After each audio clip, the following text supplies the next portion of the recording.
Good afternoon. Welcome to Detox to Rehab live stream reflections. Joining us today we have Corey, Bianca, and Connor. Thanks for joining us. So, each week we do some readings from reflection books such as Just for Today and Daily Reflections. So the first excerpt we'll read is November 7th, Just for Today. Today's concept, Feeling God's Will.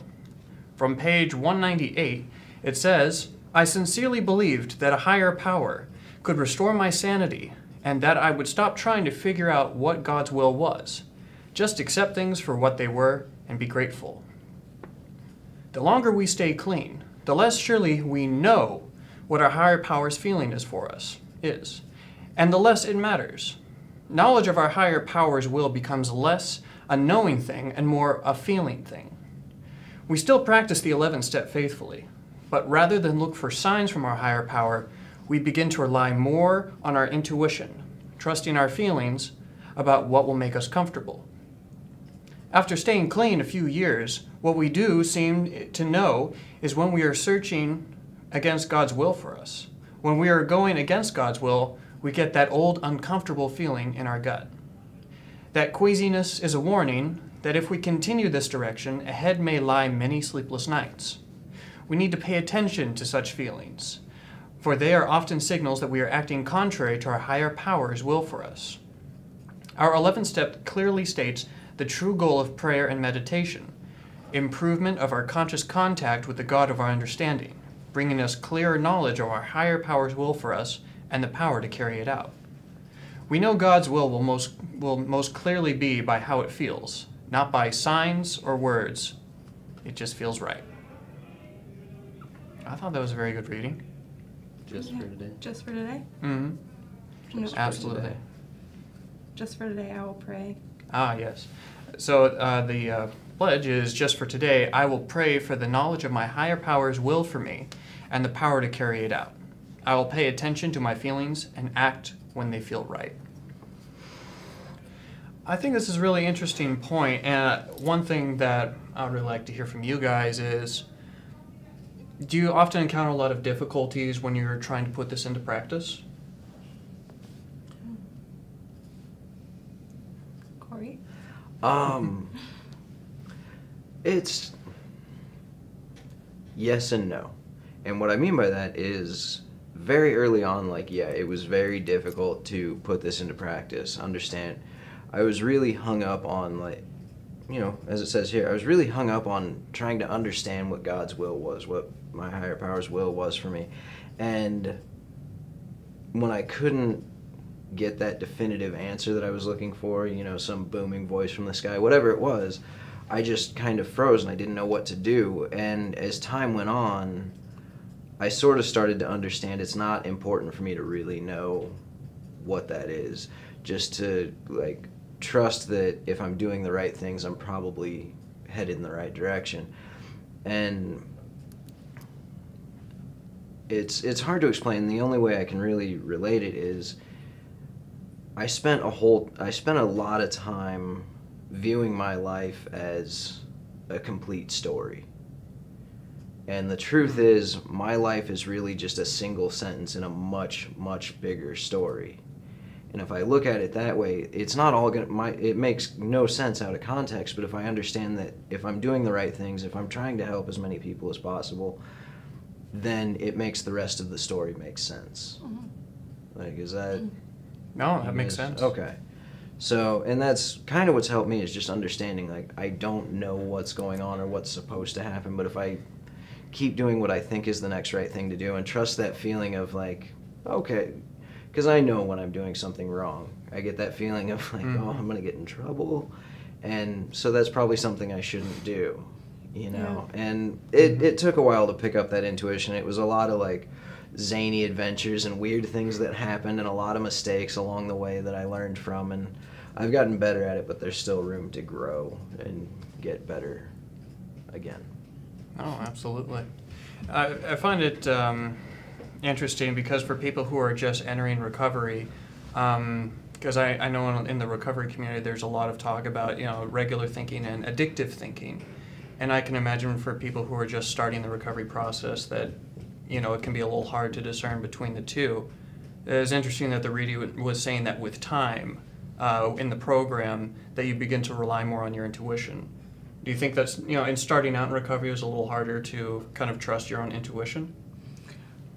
For me, I always thought that everything that I thought was wrong, and I would second guess myself because I was just so good at going and getting high and doing the wrong thing. I didn't know what exactly was right. And when I got clean and sober, it took me some time to I had to get to know my higher power in order for me to, just understand that whatever is going on in my life is God's will.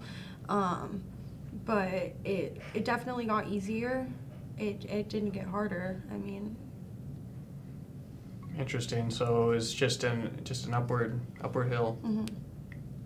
Excellent. So another question, just kind of like actually putting this into practice. What kind of meditation or what kind of techniques would you use to kind of help keep a lot of this in mind, that you have God's or your higher power with the presence there? Because oftentimes I feel that it can be easy to let that kind of slip. So are there activities that you do, breathing exercises? The 11th step is clearly for prayer and meditation. People meditate in a lot of different ways. Personally, I like a breathing meditation where you kind of get somewhere quiet and sit down and kind of alone with yourself and with not a lot of distractions. And at least this way you can kind of train your brain to not judge your own thoughts and the things that are going on around you. And prayer is obviously important for, many reasons that are common knowledge, but meditation is something that people overlook a lot.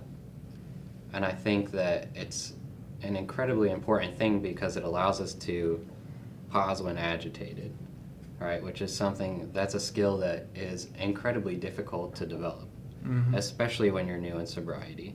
When we're talking about feeling instead of knowing, it does take time because at the beginning you don't have the experience to rely on that you get over time. I believe that my experiences have taught me more than anything else in my life, more than anything that somebody could tell me. I learned from doing, basically, and I suppose it gets easier because you learn that you can rely on the suggestions that other people give you, but you do get that experience, that invaluable knowledge of I've done this works, this doesn't. But it's incredibly important to not be hard on yourself when you first start out, because nobody is harder on an addict than himself. I think that's, it goes without saying, and listening to other people is all you can really do when you start. No, absolutely.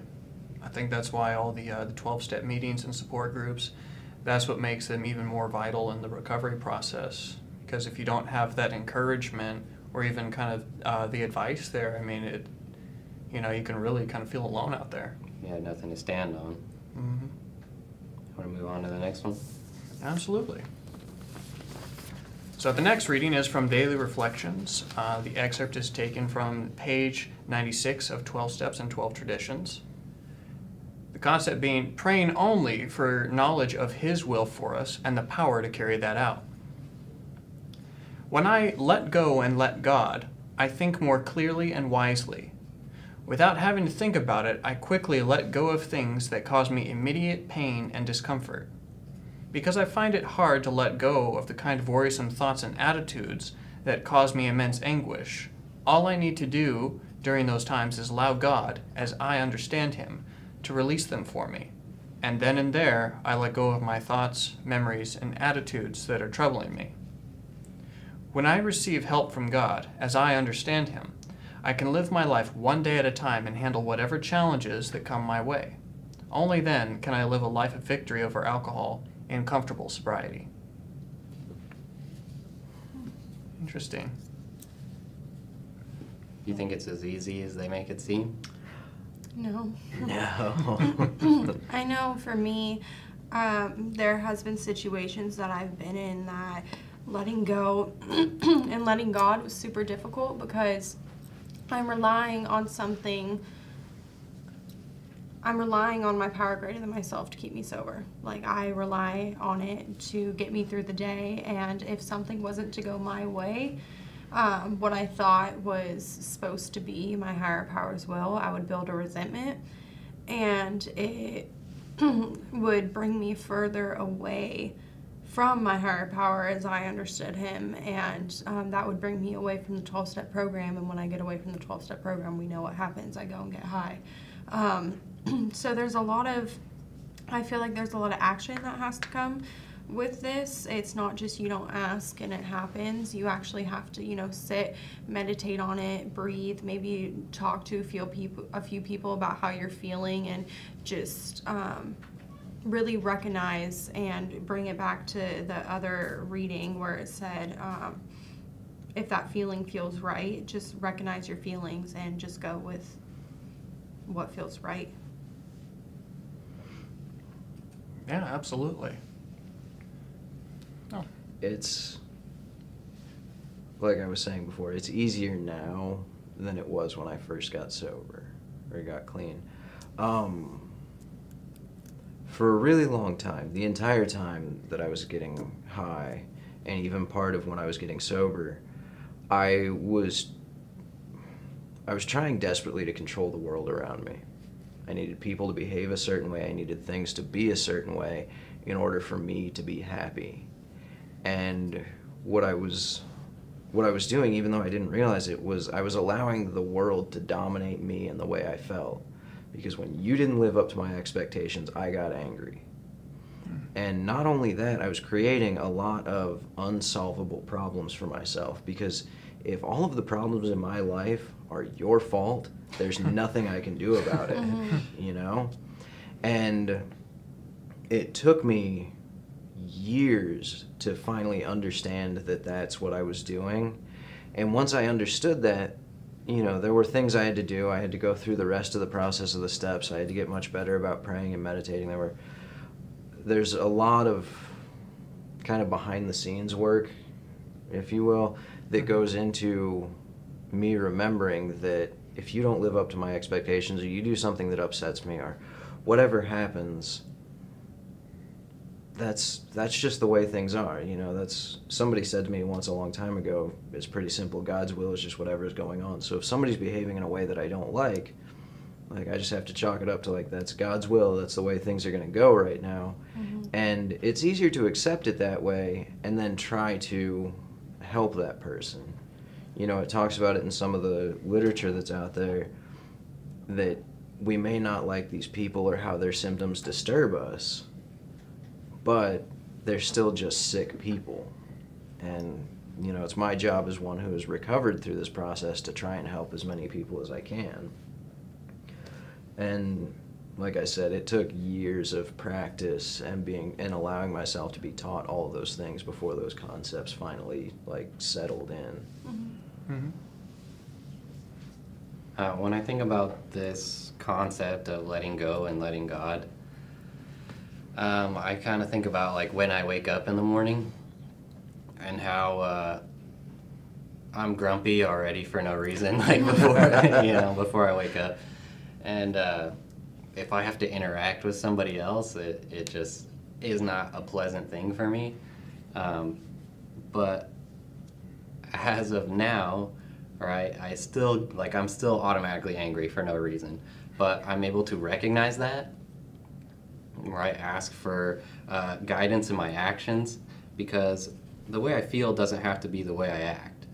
And it's definitely taken time, like you said, to build up that filter or whatever it is for my actions, so I can be nice to somebody in the morning instead of just ripping their head off right away for no reason. I understand that I get nuts sometimes, you know what I mean? And the things that I want to do not make sense. And I want to be angry, and I want my way and whatever else, but the reality is that's not going to help me. Getting angry at somebody and ripping their head off isn't going to help me. I can't do that because I don't want to reap the consequences of that, basically. Pause when agitated. Right, so I have to take this time and I have to do these things that help me stay connected to a higher power and make sure I have that time in between before I act. And I'm able to have that victory over alcohol in comfortable sobriety. Because it works for, I mean, the primary reason that we do this is because we don't want to drink and we don't want to do drugs. Right. And so it doesn't just work for getting angry at somebody, it works for when I'm feeling like I want to drink or when I want to get high, right? I have to separate myself from that feeling. So these are reasons for it. It takes practice, for sure. No, absolutely. It takes some time to build that up. But kind of another thought comes to mind that while all of you have years of sobriety under your belt, say if you could just go back in time and talk to your past self who was just starting in recovery, who was just detoxed, and there's not that much of that filter there. I mean, if you could give a piece of advice that you know they would receive, I mean, what would you say? I don't know if I would, to be honest. I mean, my life has unfolded the way it should, I think. And if I really think about it, I don't know if there's anything that I would change, because I would change the person I am, you know? I mean, if there was something that I really had to go back and do, I would tell myself to pay my fines a lot earlier, you know, to kind of get that out from over my head. But, you know, in like the grand scheme of things, I live a good life, and it's because of the experiences I've had and the choices I've made, and, you know, God has led me to a good place. Right. And I agree with you, because, like you just said, there's probably nothing that I would have listened to at the time. It was all stuff I had to experience. Right. I could go back and tell the entire story of the past 10 years, and none of that would register with me. It's all things people tried to warn me about, people tried to prevent, people tried to tell me about. And they were all well-meaning people. They wanted nothing but the best for me, but I wasn't going to hear it. Right. You know, I had to feel it. I had to go through those experiences. I had to understand what that kind of pain and loneliness felt like in order to come through the other side of it and have the life that I have today. You know, if I hadn't gone through that, I'm not saying I would be a worse person or my life would be any worse, but it would be very different, and I'm incredibly grateful for the life I have today. Right. Does that make sense? It's kind of just like helping a newcomer. Like, you can't have their experience for them. And if I was to go back, I agree with both of you. Like, I kind of wouldn't want to ruin the experience I had, because it's made me who I am today. And I finally have gotten to the point in my life where I actually like Bianca, because when I was using and I was getting high and getting drunk, I didn't like the person I was. And I wouldn't want to change the way my life is today for the world. I think it's so funny that we wouldn't change some of the awful things. Yeah. Right? But that's what makes us what we are, who we are. And seeing the growth in ourselves is what gives us the reason to feel that way about ourselves. Absolutely. I've seen all of us come from awful places. Yeah. So to be sitting here today doing something like this is... I never would have thought, ever. 10 years ago, this is not where I saw my life going. Yeah. Right. I had this whole plan in my head that I was going to be a drug addict forever, and just, you know, that didn't work out, and I'm happy it didn't, because I'm sitting here today and I get to share my experience, strength, and hope with others, and it's what keeps me going. Absolutely. It's really interesting because it ties back to, I don't know if any of you guys read the story, the Dark Night of Recovery. It was kind of talking about that moment of existential crisis and anybody who's in addiction and wanting to pursue recovery, that there's this moment of this lack of clarity, because when they talk about, you know, dark, it's not necessarily this, you know, sinister aspect, but it's just where things are unclear, where you can't clearly see what's in front of you. But it's always those moments where you don't know where you're going that actually draws you closer to God or your higher power.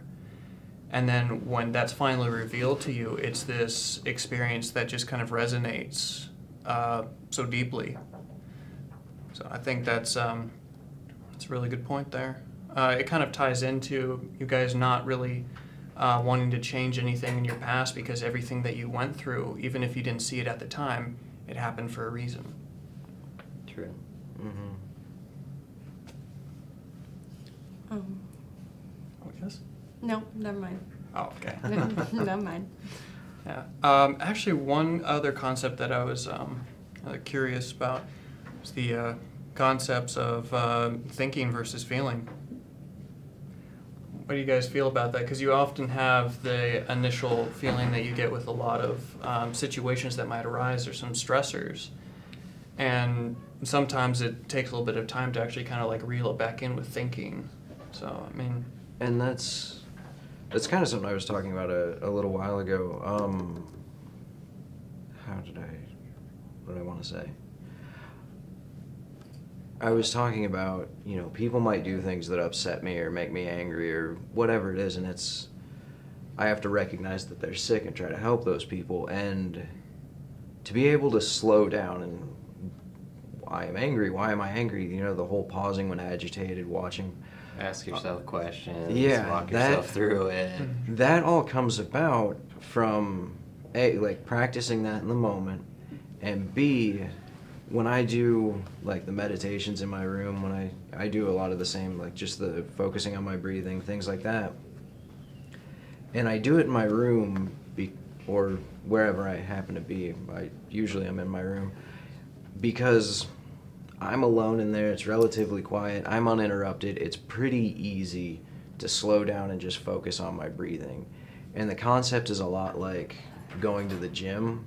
You go to the gym, you pick up something heavy, you put it back down, you do that over and over and over and over again. And then out in the world, you have to move a couch, but you've been working out, so you have the strength to move the couch. Mm-hmm. And that's why I meditate, is I do that over and over and over again, and it doesn't really seem that beneficial in the moment, but then something out in the world happens and I can slow down because I've been practicing doing that for days. And Ready to lift that couch. yeah, ready to lift that spiritual couch. The spiritual And, couch. Spiritual couch. Yes. And the point I'm trying to make is, when something happens that makes me angry, my initial instinct is to just react. I feel angry, I'm going to lash out, I'm going to cause pain and anger in other people, because that's how I respond to anger. I don't know if that's how you respond, that's how I respond. But being able to slow down, I can, rather than react, I can respond. I can slow down, I can let that anger dissipate for a second and actually think, how can I be helpful in this situation? You know, my anger is not that important, that's my issue, I don't need to bring that into this right now. I can deal with that later. That, okay. Makes sense. Oh, I like to think that I'm making sense, but I don't. I could just be like, it beeps and whistles. For all I know, you know. It's R2D2. Yeah. No, it Absolutely. makes perfect sense. Absolutely.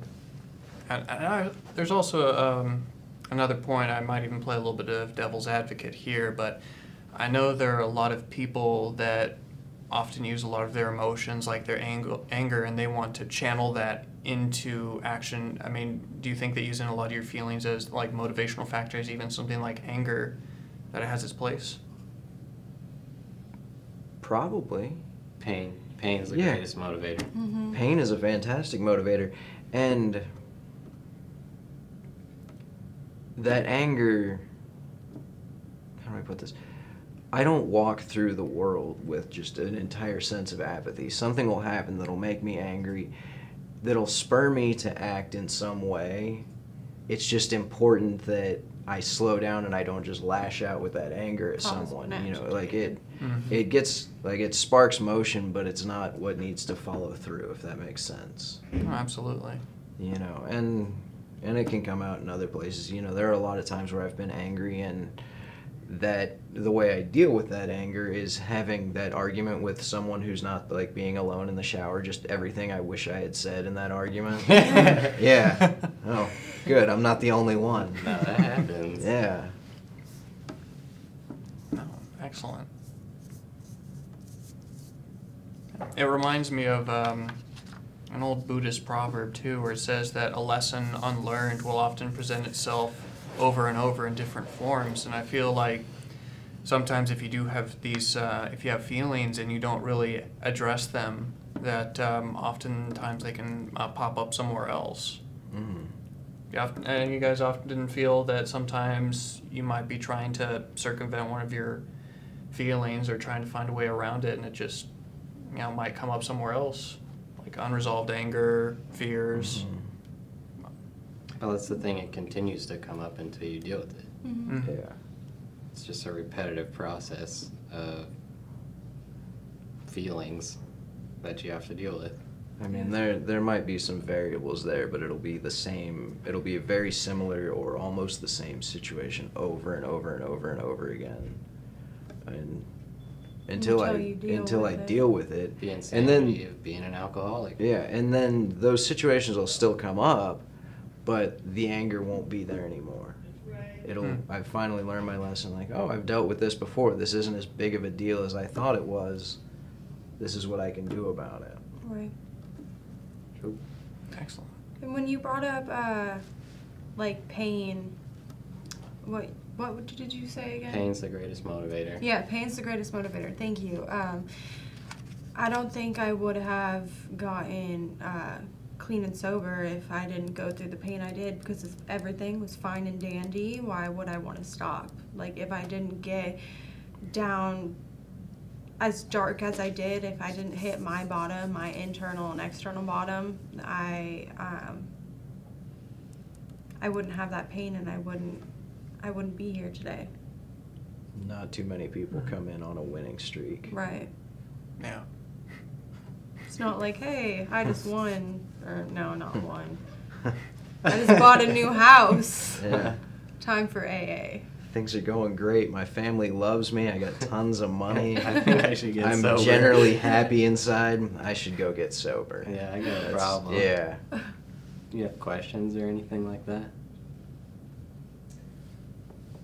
No, I think that pretty much covers everything that we've done in our readings. But anyway, thank you so much for joining us, and tune in again next week as we'll be going over more daily reflections.